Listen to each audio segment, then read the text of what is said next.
Yun, kanina sabi ko nga, iniisip ko yung birthday ni Kuya nga. So yun po guys, and magandang araw po ulit sa lahat. So panibagong topic po ang ating pag-uusapan. This time po ang pag-uusapan po natin is tungkol po sa upcoming na ika-18 kaarawan ni Dave, ni Kuya Dave. Ayan po.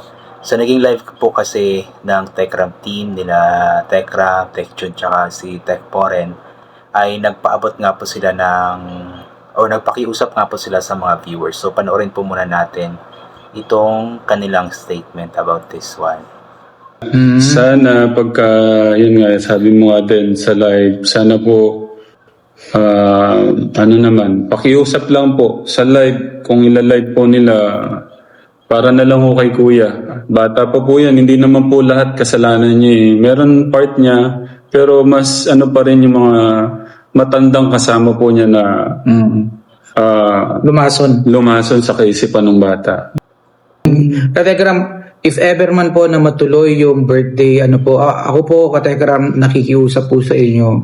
If ever man i-live po nila yon o ano man po yung gawin nila, wag na lang po kayong mag-comment po ng Di maganda ka. ng di maganda. Hayaan po natin yung celebration po na yon is Katekram, maging masaya na lang po sa nung bata. Kasi yun yung inaalala ko eh. Baka halimbawa ila-live nila tapos syempre yung galit ng Techram community is bumuhos dun sa parang yun lang naman po ka Techram para kumbaga pabor lang po ka Techram. Ibigay po natin yung araw po na yun dun sa bata para na lang po, hindi na lang parang maging pangit yung mga pa. Yun lang po, if ever man po ka-Techram yun, hangad po namin na maging matagumpay at masaya at maayos yung celebration. So yun nga po, ayan. Sorry. So yun nga po yung pakiusap nila Techram or ng Techram team about nga po sa upcoming birthday celebration nga po ni Dave. Kasi this coming June 12 is magi-18 na nga po si Dave, and I believe may plano po ang kampo ni Dave na magkaroon ng celebration ng birthday nga po. So ito po yung first time after 5 years na magbe-birthday si Dave na hindi nga po sila magkasama ni Techram, kasi since napunta nga po si Dave sa sa poder ni Techram is every birthday talaga is magkakasama sila ni Techram. Palaging may celebration, actually month-long celebration pa nga, dahil maraming nagmamahal kay Dave, maraming na nga nagsusponsors. So itong taon na ito nga po na birthday niya, ika-18 pa naman sana niya. Yun nga po, isa nakakalungkot na balita nga po itong pagbaliwala ni Dave sa mga nagawa ng Techram team, especially ni Tatay Techram sa kanya. So magbe-birthday po siya na hindi niya kasama ang kanyang or ang pamilyang kumupkop sa kanya. So yun nga po yung pakiusap nila na sana ibigay ng mga viewers ang araw na ito para kay Dave. Kasi for example daw na magla-live sila Dave about that birthday celebration, which is I'm sure na magla-live talaga, possible talaga yan, ay huwag na lamang daw mag-comment ng hindi maganda para maging maayos naman yung celebration, maging maganda yung celebration. Kumbaga ibigay na lamang daw sa bata. And sabi ni Techram na although may part doon na may kasalanan si Dave sa mga nangyari, ay mas malaki daw po yung impact ng mga taong or mga matatandang nakapaligid kay Dave na lumason daw po ng kaisipan nito.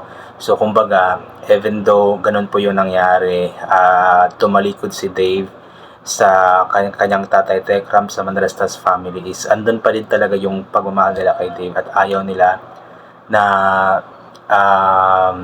magiging magulo ang birthday celebration nito since 18th birthday pa naman niya ito. So gusto nila na maging masaya pa rin si Dave kahit na malayo ito sa kanila, kahit na hindi nila ito kasama sa kaarawan ito.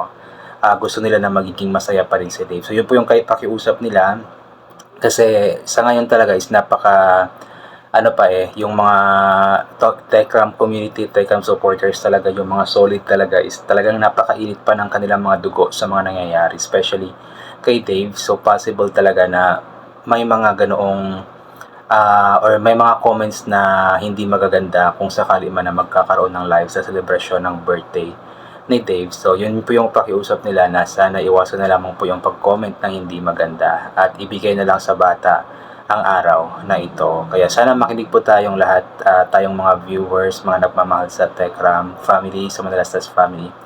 Sana pakinggan po natin yung pakiusap nila kasi para naman ito sa ikakabuti din, para hindi na masyadong magiging magulo kasi napakagulo na talaga, especially yung mga impormasyon ba na mali-mali, yung mga impormasyon na hindi tugma na nangyayari is nagiging kasi nangangalingan na nga po yung mga impormasyon na ibinabahagi ng kabila. Kaya para hindi na masyado pang magiging magulo, ay makinig po tayo sa kung ano man ang pakiusap sa atin nila Tekram at ng Manalastas family. At alam ko na although nakikita natin si Tekram na ngayon is hindi na siya gaanong affected siguro, pero may mga times pa din talaga na parang natutulala na lamang si Tekram. Siguro iniisip niya, I'm sure iniisip talaga niya yung mga nangyayari, yung mga pangyayari na ito na hindi talaga niya inaasahan, which is tayo rin naman talaga, hindi rin natin talaga inasahan na mangyari ito. Excited pa naman sana ako sa celebration ng birthday ni Dave pagpasok ng June, kasi pagpasok pa lang talaga ng June is marami na talagang mga, or every Sunday or Monday live nila palaging merong celebration, napakaraming cake. Hindi naman yun ang hinahabol natin. Ang kumbaga yung yung kasiyahan, yung happiness na magkakasama sila.